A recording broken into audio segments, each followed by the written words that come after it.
tales for dark nights.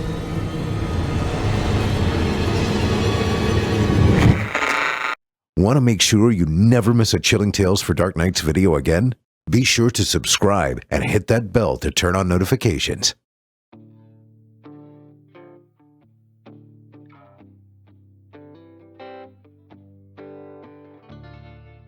Welcome back, friend. It's a special time in the Creepypasta community right now, you know? No, not Halloween. Who cares about that? It's because old Drew Blood finally got an ad read. And no fast-forwarding allowed. You neither, Mr. Timestamp. Just a second, friend. It's not like we have a show to do or anything. Well, what do we have here? A scaly prick? Oh, I'm kidding. Of course you're Michael Myers. Because Michael Myers wears a hockey mask on the top of his head like a hat. You'd have made a better Lyle crocodile. That's all I'm saying. Here's a few cigarettes, buddy. I'm sure you've had enough candy for one night. All right, that's better. So tonight we've got two stories from our old pal N.M. Brown and their new pal Gray Walker. So smoke 'em if you've got 'em and drink those glasses to the bottom, y'all. 'Cause old Drew Blood has a tale to tell. But first, here comes the rigmarole.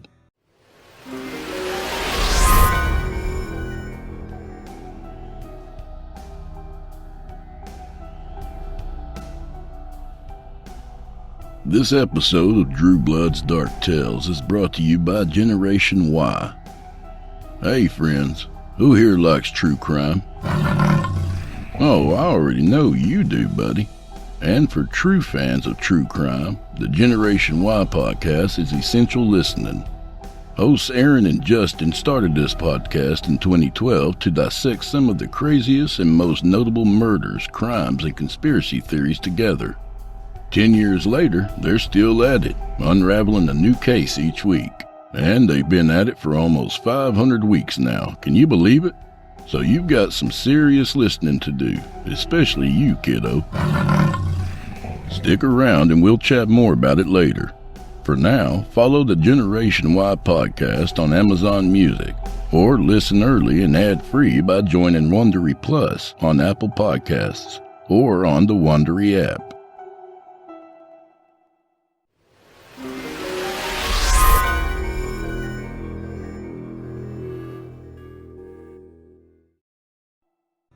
You're listening to the standard edition of this program. If you'd like to show your support and enjoy ad-free versions of this and all our other episodes, visit simplyscarypodcast.com and click Patrons in the upper menu. Sign up today. You'll get instant access to the whole enchilada, including hundreds of tales from our audio archives dating all the way back to 2012. Thank you for your support. Got a story or two you'd like to hear on the show? Send it to drewbloodhorror@gmail.com. If selected, we'll do business. For our first wholesome story tonight, we're having a romantic dinner with a perfectly happy couple. So, without further delay, I give you, from author N.M. Brown, The Body Game. You never realize quite how fucking awful your hands can be until they're shoved 2 inches from your nostrils. The smell, texture, the taste even. I shouldn't complain. My girlfriend Tylee says I always shit on anything nice that she tries to do for me. So I was determined to make an effort to prove her wrong this time. She was taking me on a surprise date. There had been a bit too much distance between us lately than either of us would care to admit. My job kicked my ever-loving ass that day, and all I wanted to do was go home, turn on the TV, and smoke in bed. But sometimes a few hours of your time overextending yourself is better than a few hours spent in either an argument or worse, awkward silence. All right, fine. I'm not being completely transparent here. I guess you could say that our relationship issues are my fault. We had a false pregnancy scare. Her period was missing, like milk carton kid missing. We took tests and they were all negative, but it didn't matter. Not when her mother got 3 months of false negatives when she was pregnant with her and her brother Tom. The soonest the doctor could get her in was in 9 days. Well, naturally, a lot of planning, dreaming, and talking went on in those 9 days. It wasn't what I had wanted. Tylee knew I never wanted to get married. I was up front with her about it from the start. And wouldn't you know, she mentioned the word 5 times in those 9 days. She came at it from every angle, health insurance reasons, taxes. She even went as far as to say that she didn't want the child ostracized for having a different last name as their mother, which is offensive as fuck. She became more animated, her eyes sparkling more each time she broached the subject. I mean, sure, I loved her, but it was just bad news if you asked me. As hard as I tried, she could tell I wasn't as warm to the idea of having a baby as she was. She almost seemed to feel it on a cellular level. She beamed about baby clothes and pregnancy glow. But when I looked at her, it's almost like she was rotten before my eyes, turning bad like an overripened banana. I saw stretch marks and sagging breasts. They say they're never the same after childbirth, you know. I'd never met any of the other women in her family, so it was hard to gauge just what I'd be dealing with, though I didn't expect things to stay that way for long. Tylee and her family were insanely close, almost morbidly so. I was always hearing about something that had happened to this person or that one. Whether they had meant to or not, her family had conditioned, groomed in a way, her to live her life akin to a do's and don'ts list. Well, anyhow, by the time the doctor's appointment came around, her late visitor had shown up. Tylee was heartbroken, devastated in a way that I didn't know her sweet, sunshiny soul was capable of. I tried my best to be there for her, to match the energy of her sorrow while maintaining enough strength for the both of us. But after a short while, there was nothing I could do. We moved on. Whether it was in the same or opposite directions was something that remained to be seen. Tylee withdrew more and more from me, until one day I came home and found her gone, completely. It scared the hell out of me at first, if I'm honest. There was enough evidence left behind for it to be obvious that she had left of her own free will. She even went so far as to change her phone number, which took only moments to do. It was so easy now. You just call a number and within 5 minutes you can get yourself a brand spanking new number, no questions asked. After the initial sting of rejection and betrayal wore off, I began to feel a bit different. It was like pieces shifted, revealing the bigger picture underneath. Of course I loved her. She was perfection. But sooner or later, it would boil down to the bare fact that she wanted kids, and I didn't. Sure, some guys can fall so in love with a girl that they'd give her children anyway just to make her happy. But how does that end up being fair to the kids? My day became less lonely and more grateful. I wished her happiness, but held her less and less responsible for my own. But I'm only human, right? I'm not going to sit here and lie to you. When she showed up on my doorstep 3 months later, all the healing fell away. She leapt into my arms and I gladly let her do it. As it turned out, the love I had for her was just as strong as it was the day that she left. Tylee never said where she was and what she'd been doing, and I honestly didn't have the heart to ask. Even with the bigger picture revealed, I couldn't resist enjoying just a little more time. That's why I was hopeful and almost excited when she brought up the date. I was sure we could get out of the awkward rut we were stuck in, especially on Halloween, a child-filled holiday. Maybe I'd even get lucky, I mused privately.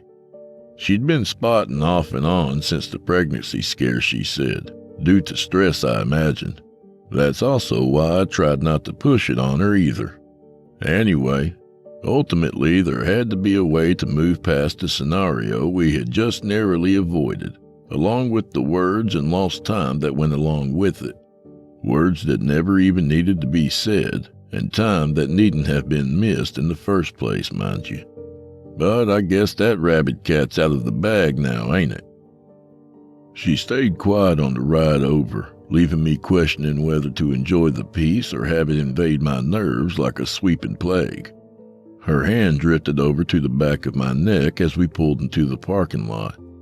She knew feeling her skin against that spot always sent goosebumps over my upper body. It may have been manipulation or love, but you can say that about any number of things in life, I guess. Almost every aspect of life contains the capacity of both good and evil, and whichever one you're partial to shades the connotation of it. Are you sure we're in the right place? I asked, genuinely concerned. Whatever we pulled up in front of didn't even look inhabited, let alone a place of business. She opened the car door in response, allowing the air to blow the scent of delicious food inside. That told me about everything I needed to know. We were going out to dinner, apparently, and Jesus Christ, I was hungry. Bursts of meat and spices traveled through my respiratory system more intensely with each step. By the time we reached the doorway, I was practically salivating. A cream-colored sign with blood-red-colored lettering above the entrance read Tama Jesti. One quick Google search on Tylee's phone told us the words roughly translated to dark eats in Croatian. I'd heard of these types of places before, restaurants that serve a type of sensory deprivation effect. You basically eat in the dark, blindfolded in some places even. I'll admit I wasn't thrilled with the idea. I'm certainly not the pickiest of eaters, but I wasn't too explorative either. Either way, I like to look at what I ate. One of the first things you'll learn about working in a fancy kitchen is that people eat with their eyes before their mouths. I always wondered if that was why God made fruits and vegetables such a various array of bright colors.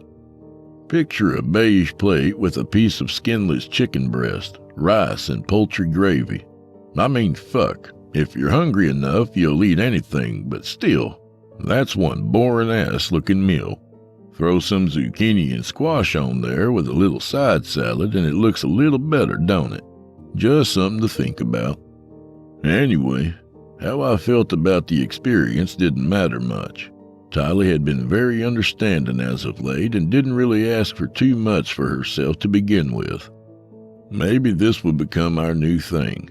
Maybe there was something sensual about eating at a table together in the dark. Who the fuck was I to say unless I tried it, right? The inside wasn't very well lit, which in my mind didn't bode well for the chefs in the kitchen. Maybe their area is light-sealed but brightly lit, I thought distractedly. From what I could see, it looked appropriate for the season. At the same time, though, I doubted it looked much different in March or January.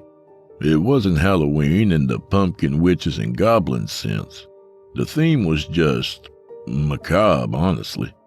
From the sconces that covered the walls, electric candles by the way, to the menus and all the way down to the napkin holders.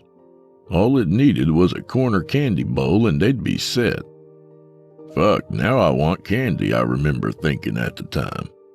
It wasn't long before we were seated at a corner booth. 2 blindfolds lay over our pristinely made table, confirming my suspicions from when we had arrived. The last thing I saw after we were seated were Tylee's eyes sparkling at mine with excitement. And in no time at all, they had already brought something out for us to eat. Suddenly it occurred to me that I didn't have a chance to wash my hands. It's amazing how many things get transferred by contact in one single day, mainly by touch. You scratch your armpit, go to the bathroom, adjust your balls, scratch your face.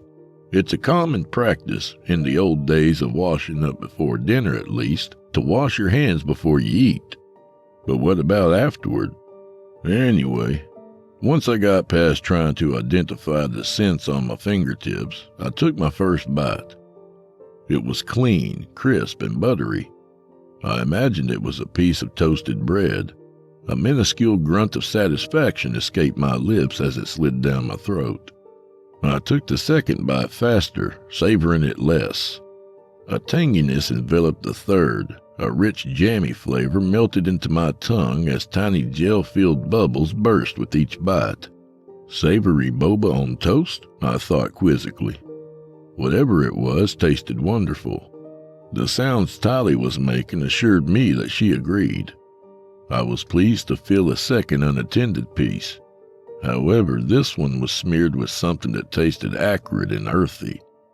My eyes struggled against the blindfold as I politely reached out for the plate to put it back when a hand blocked my way. It then reached to my shoulder as a musty-breathed man whispered a single word in my ear. "Eat." My stomach filled slowly as they placed each tapas-sized offering in front of my face. I'd never been a fan of small portions, honestly. It always just seemed like a way to rip people off. My mind reeled at the thought of how much this was all going to set me back. Sure, Tylee said it was her treat, but we share finances. Her treat is my treat, so to speak. I tried to lighten my own mood, joking to myself internally that as long as there were no tricks, we'd be all right. It never occurred to me to talk to Tylee, as awful as that sounds. We'd never really been conversational eaters in the first place. I fumbled across the table to reach for her hand. However, the moment I touched her, she gently redirected me back to my food. I kept thinking back on the interaction between Tylee and our macabre maitre d', the body game. It reminded me of that old Halloween game our moms used to set up when we were kids and had friends over, or a party. You remember that one, right? Spooky music would play while the lights were dim beyond visual recognition. The game was that we were supposedly eating a body, slain by our creative mothers. It had an old poem that went with it. Many and many a year has passed since they buried this man away. But his withering corpse we've here amassed, dug up from his tomb today. Here is his brain, which feels no pain. Here are his eyes, frozen in surprise. Here is his heart, never more to start. And so on and so forth. We'd be served food disguised as body parts, boiled grapes for eyes, tomato for the brain and whatnot. My favorite was always the ramen noodle intestines. My thoughts were soon interrupted by a clinking sound not too far from my face. A new course, one that didn't offer much by way of scent, which wasn't always necessarily a bad thing. It had a fleshy texture, almost like ham. No, that wasn't right. It was smooth like the white of a perfectly boiled egg. It squished between my teeth and against my gums, sending rivulets of its succulence down my chin and neck. I imagined Tylee getting sprayed by splatter as I struggled to break it down into a size I could easily swallow. Not that I much wanted to. The flavor was robust, acrid, and coppery all at the same time. It left me wondering if that was their game. I imagine you'd save a hell of a lot on food costs if everyone was too disgusted to continue past the third course. I was torn between wanting to get out of there and praying for a better course to wash the taste out of my mouth. My thoughts couldn't help but turn to Tylee and wondered if she was experiencing the same thing. The decision was made for me as I felt two hands clasp my unsuspecting shoulders. Simultaneous muttering erupted all around me. I was caught totally off guard to hear Tylee's voice join the fray. Her tone was sinister, darker than I'd ever heard before. Before long, I realized they all seemed to be chanting in a language completely foreign to my ears. At that point, the mental unease was simply too much to bear. I swatted the stranger's hands away from my person and yanked my blindfold down from in front of my eyes. My breath hitched in horror as I absorbed the scene around me. I didn't hear so much as a chair move when we were eating, yet I found myself surrounded by the patrons that were seated as we arrived. The customers, waitstaff, chefs stood around Tylee in celebration, like they were about to sing happy fucking birthday or something. Moreover, the remnants of Tylee's plate looked perfectly normal. I recognized a few stray salad leaves, chicken bones, and even a spot of mashed potato.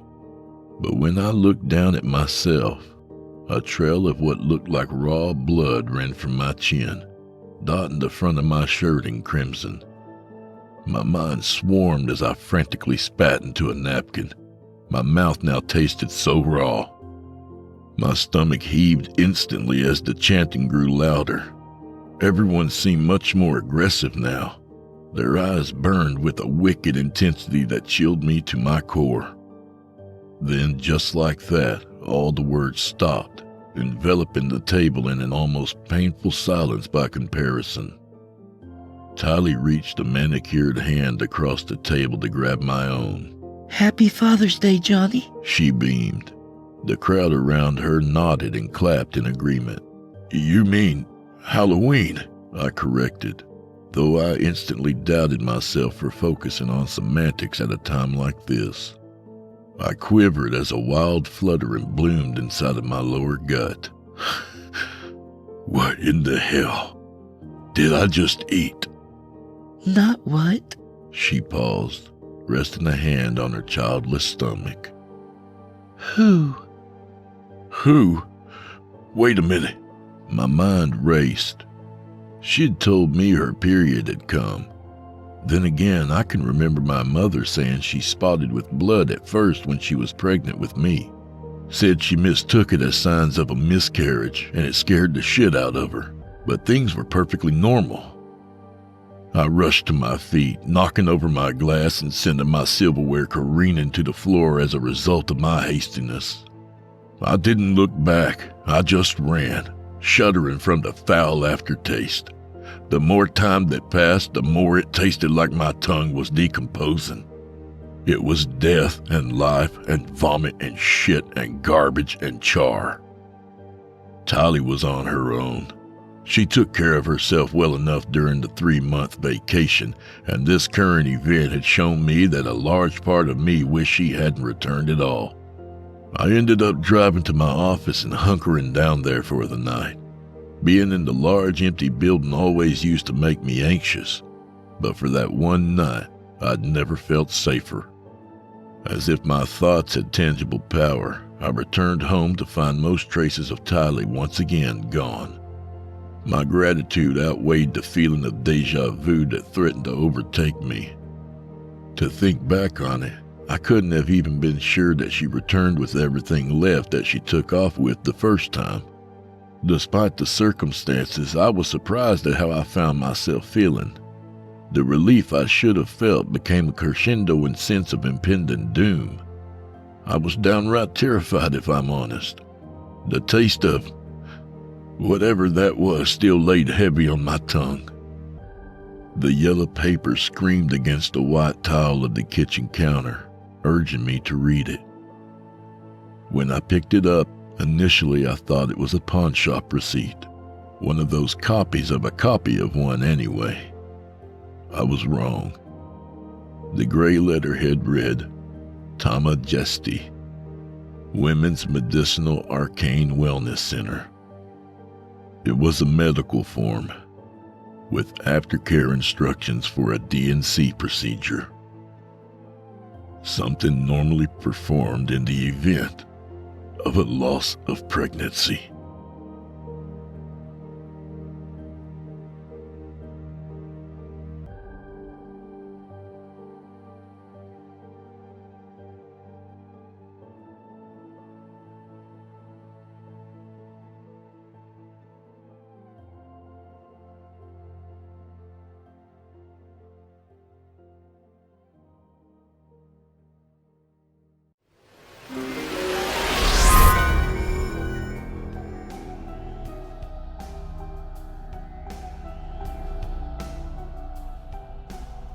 You know, it sucks to be second place, Chester, but facts are facts. There is a podcast out there better than this one. Yeah, that's the one. It's Generation Y from our friends at Wondery. What are you gonna do, right? In Generation Y, hosts Aaron and Justin dive deep into some of the craziest and most notable murders, crimes, and conspiracy theories you've ever heard of.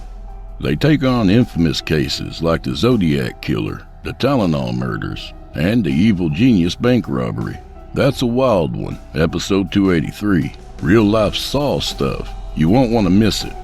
And they also cover more obscure cases, like the case of Kimberly Rico, aka the Valentine murder, where Kim takes her husband on a romantic weekend to murder him for insurance money. Sounds like a hell of a gal, eh, Chester?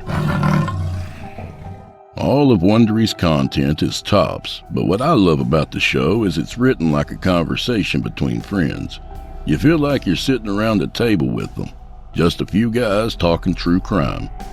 Aaron and Justin dive deep. They go over every angle, break down theories, examine forensic evidence, and even interview people close to the case. 490 cases to date, can you believe it? I mean, I'm starting to think we've got a crime problem.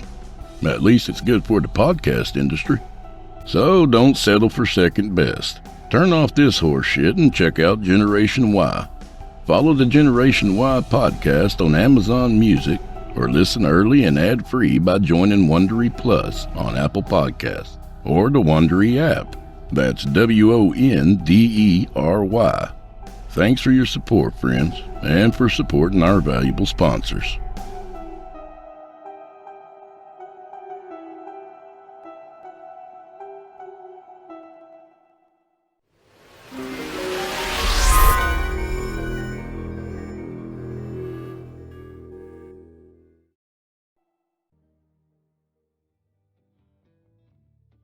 And that was The Body Game by N.M. Brown. A good reminder to watch what you eat, or at least take a peek at it first. N.M. Brown is a Florida native, wife, and mother of 3, who reads about chasing away monsters to her kids before bed before writing them down to get them out of her head. She's the COO for our very own Chillin' Tales for Dark Nights Network. Now, I'm not sure exactly what that stands for, but it basically means she does a whole bunch of shit. Her written work appears in over 40 horror anthologies, and all of which are available on Amazon. Thanks, Natalie. Let's do lunch. For our second tale of the evening, we're taking a trip to Carpenter's Ridge, Tennessee, where a shadowy force has come to control an entire population with fear. Metaphor, anyone? So, without further delay, I give you, from author Gray Walker, The Mist of Carpenter's Ridge. It was an unspoken but well-known rule. Never go into the fog. All the 200 men, women, and children of Carpenter's Ridge, Tennessee, knew that to venture into it was a death sentence. At any time, like the angel who descended upon Egypt, the mist could sweep down from the mountains, and without fail, this fog brought the drifter. On this particular day, little Billy Edwards was out in the lawn playing as young boys do. Despite seemingly being a normal child, close inspection would reveal that his little eyes were bloodshot and his skin a sickly pale. And for all of his youth, there was a distinct lack of enthusiasm or youthful mirth. His face instead betrayed anxiety and dread, eyes flicking back and forth. All of a sudden, he saw a sight that had become synonymous with the word fear. Thick, rolling clouds were flowing in from the mountains. Before he could say anything, his mother Judy had scooped him up into her arms and frantically brought him inside. His father, a tall, strapping man by the name of Thomas, was already setting up the defenses that the residents of Carpenter's Ridge knew to install on their windows and doors. The owners of the hardware store miles out of town had always wondered why they ordered such heavy-duty shutters and braces and the local mountain men had made a killing off of the many bullets and dubiously legal weapons that the bloodshot, pale-skinned, twitchy residents of Carpenter's Ridge came to pick up. They never saw the fog or the drifter, but they couldn't care less. As long as they had a steady supply of moonshine ingredients, they could afford to hand over some of their contraband. For some reason, the drifter seemed content to allow the residents to venture far enough to reach the hardware store and the mountain men, but any who had the courage to go even an inch further were never heard from again. It was like some sick game, as though the drifter were granting them enough time to prepare, like a child counting during hide and seek, and the costs of being caught or cheating were far more steep. Just across the street from the Edwards family lived poor old Mrs. Hernandez. Of all the residents in the town, she alone had the greatest reason to be afraid of the fog and the being it heralded. She alone had seen what it could do, and she alone knew what it really looked like beyond the general outline. Why?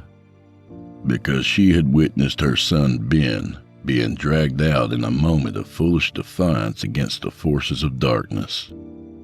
He had intended to comfort her, to let her know that there was nothing out there, and in turn, prove that there never had been during his years of growing up. What the drifter did to her poor boy, she never said. Watching her worst childhood nightmare and her worst adult nightmare come true all at once had broken something in her. Now she just went about the same procedure as her neighbors. She always hesitated as she passed by the small window that Ben had thrown open just before his demise, wrinkled hands shaking and reddened eyes welling up with tears. In his own house down the road lived Randy West, a local freelance journalist. Behind square-rimmed glasses, his reddened eyes displayed a morbid curiosity as well as dread gazed out the window. All over his house were newspaper clippings, alleged sightings of the town's infamous specter, and written testimonies by eyewitnesses. Perhaps the correct term for the latter would have been second-hand transcriptions of their crazed ramblings and screams. Additionally, he kept a record of any patterns the creature seemed to go by, and who he took. No, he corrected himself with trepidation. The drifter's never taken anybody. He knew it as well as everyone in town. Those who stepped outside were dead in the millisecond their feet left the threshold. There was never a drop of blood, never a weapon, never any evidence that anyone or anything had been there. There were only the screams. The homes in Carpenter's Ridge were filled with the hushed sounds of bickering and panicked weeping.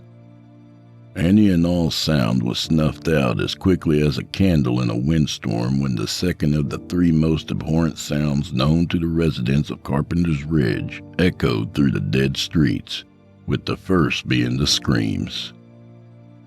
The whistle.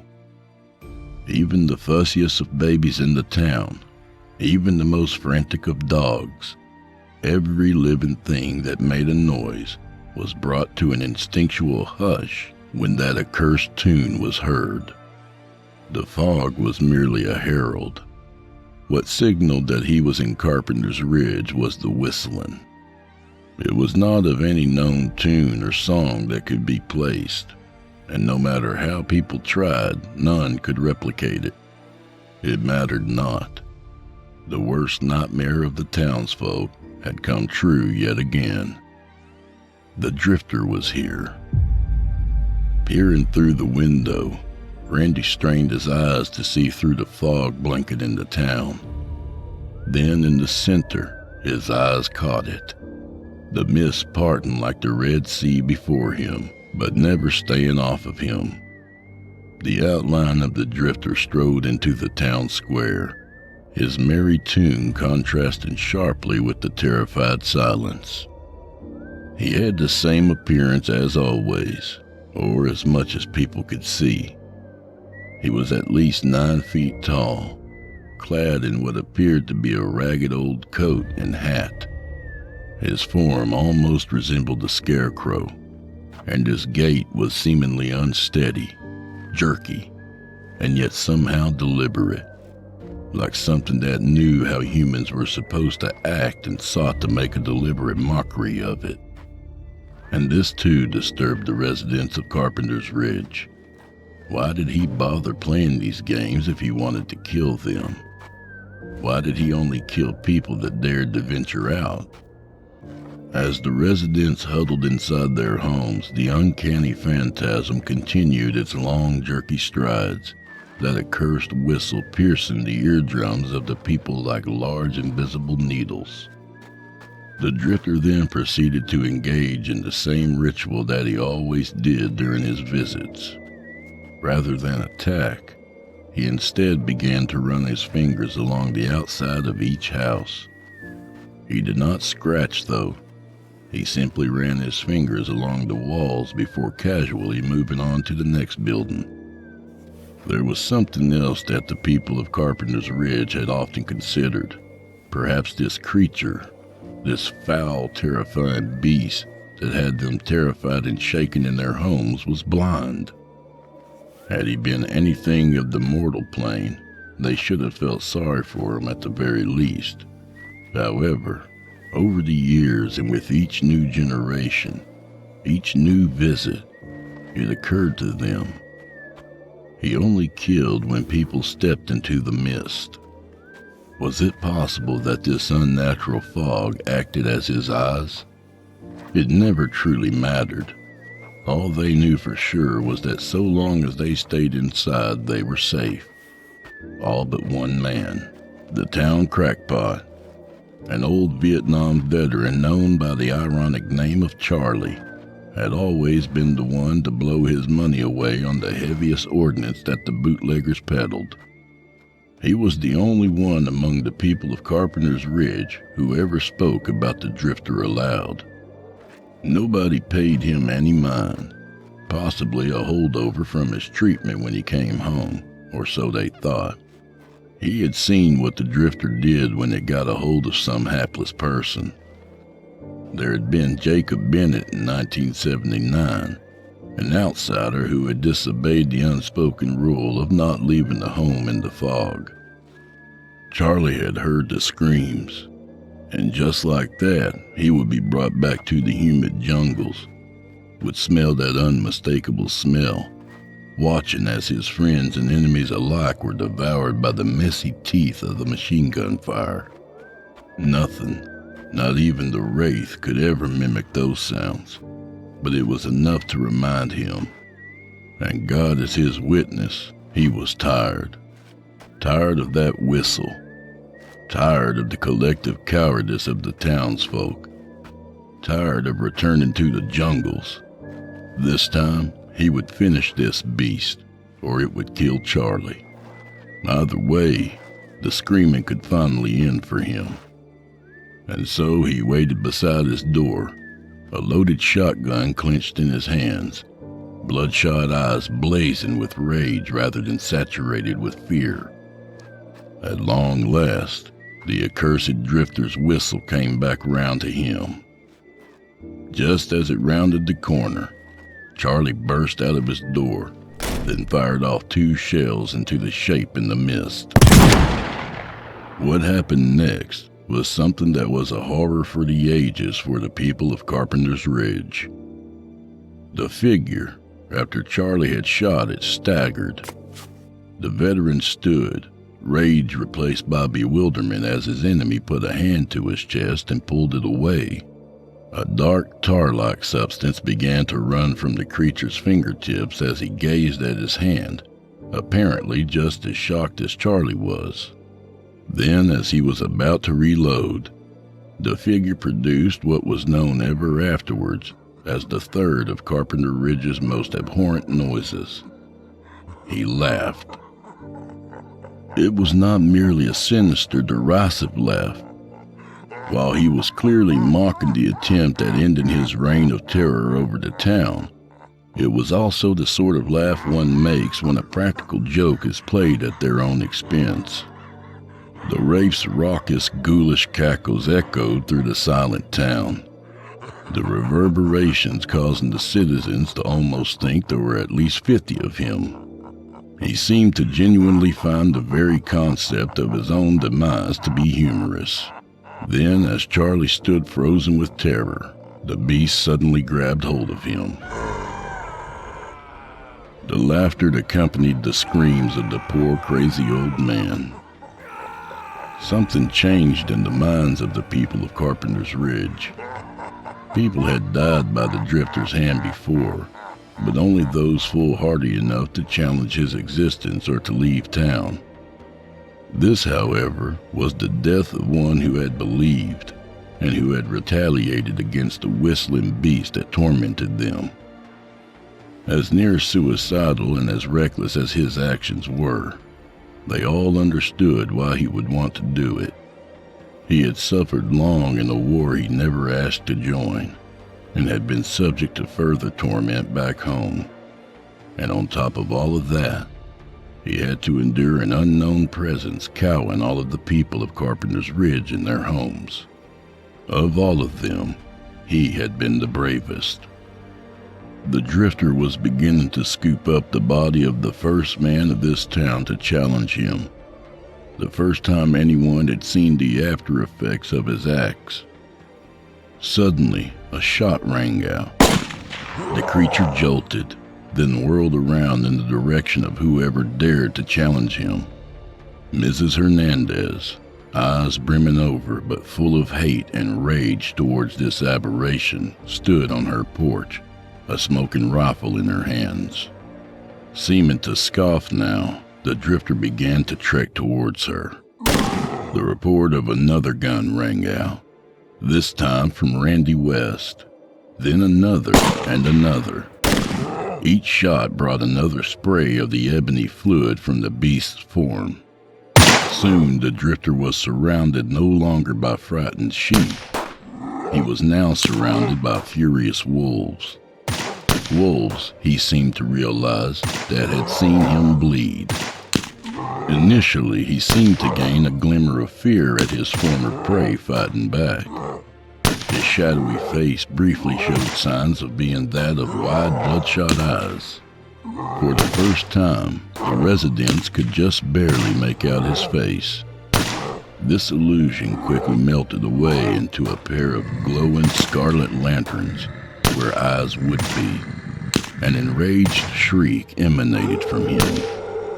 Quicker than they could react, he began skittering towards them like an insect. He pounced upon the hapless Brandon Phillips, grabbing him and beginning to run back towards the mountains.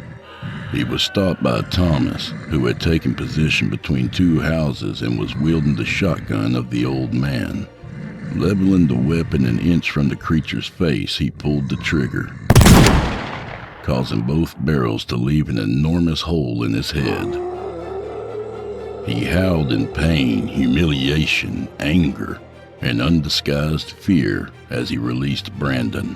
The drifter abandoned his quarry and began skittering away from the townsfolk, who continued firing, intent on driving him out.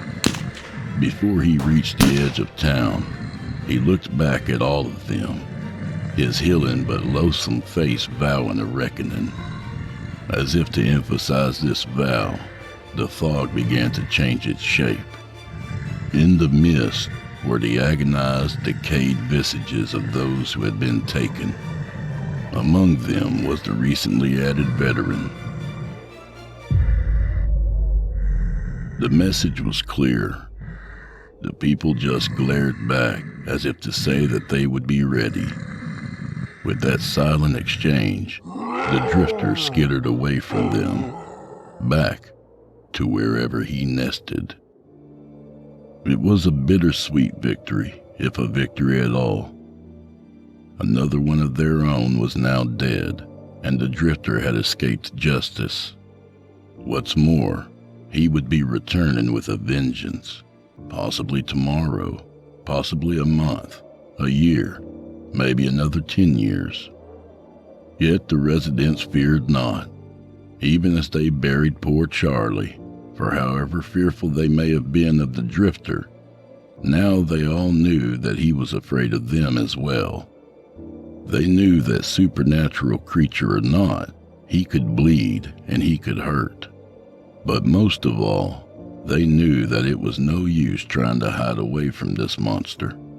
The only true solution was to face it head on and force it to feel terror for them. Maybe one day they could find a way to permanently end him. But until then, they would not hide from the drifter. This they swore as the fog began to burn away, a clear, beaming sun in its place.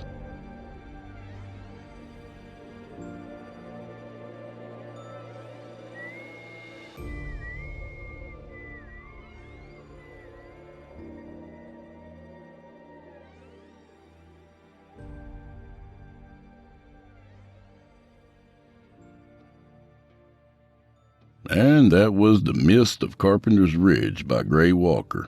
A good reminder that courage is contagious. Maybe there are monsters out there, but there are way more of us than there are of them. Gray Walker is an aspiring writer from Alabama, currently working on an MA in creative writing. His favorite genres are sci-fi, fantasy, and horror.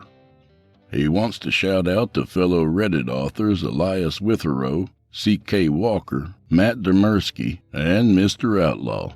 And you can read more from Gray at his WordPress page, thegraywalker.wordpress.com. Thanks, Gray. And while you're at it, please remember to stop by our Apple Podcast page or wherever else you listen to your favorite podcasts and subscribe. The charts are based on subscriptions, not listens, by the way. So feel free to accidentally subscribe as many times as you want. I won't tell anyone, I promise. And if you feel like spreading the word and helping old Drew Blood out and convincing a friend or two to subscribe to my podcast, that would help me out greatly, and I'd really appreciate it. To hear a premium ad-free edition of tonight's and all our other podcast episodes, visit simplyscarypodcast.com today and click the patrons link in the upper menu.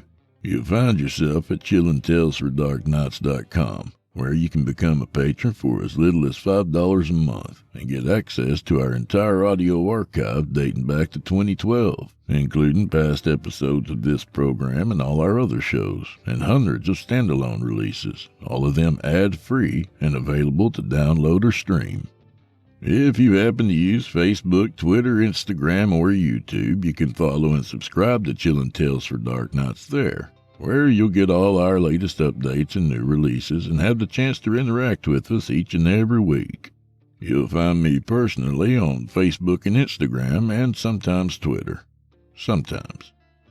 And remember, we're accepting submissions. If you've got a story or two you'd like to be featured on this show, send it to drewbloodhorror@gmail.com. If selected, you'll get the full treatment.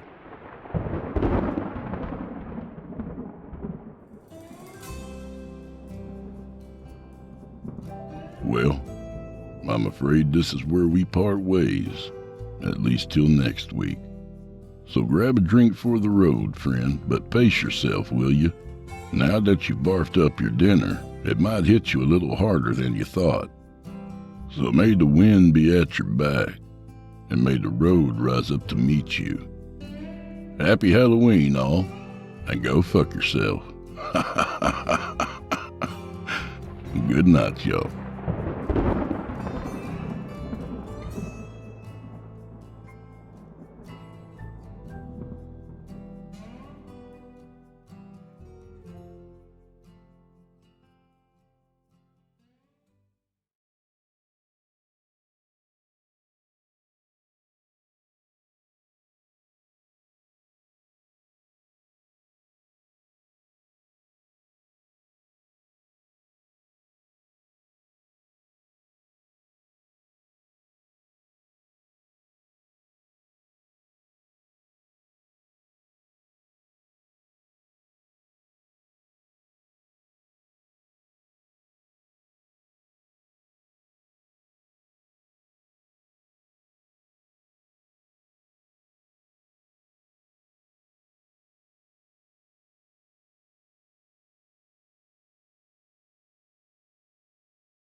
Chilling tales for dark nights.